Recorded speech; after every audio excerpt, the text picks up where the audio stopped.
Hey guys, in this video, let's understand .NET Runtime versus .NET SDK.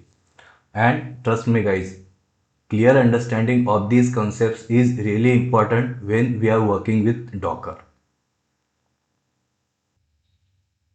So, .NET Runtime versus .NET SDK. So the first thing, .NET SDK already contains .NET Runtime.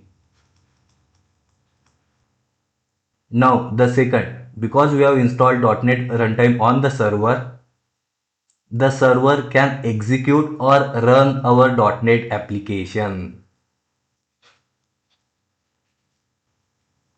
And here, because .NET SDK already contains .NET Runtime, it can execute our .NET application.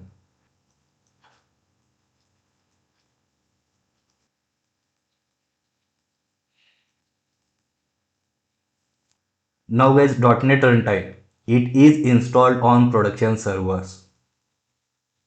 And .NET SDK is installed on developer's machine.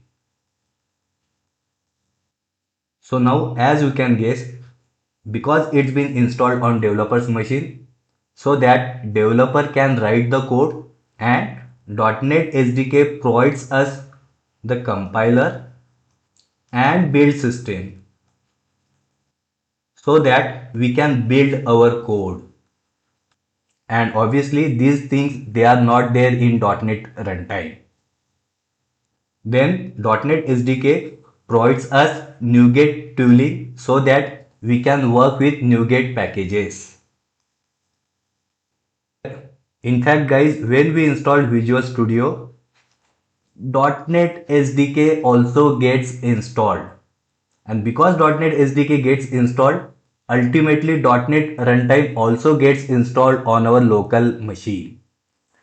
So if I show you my laptop, so for example, let's go to control panel,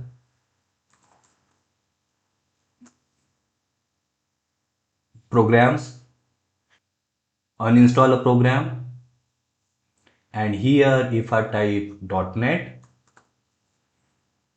see this Microsoft .NET SDK from Visual Studio.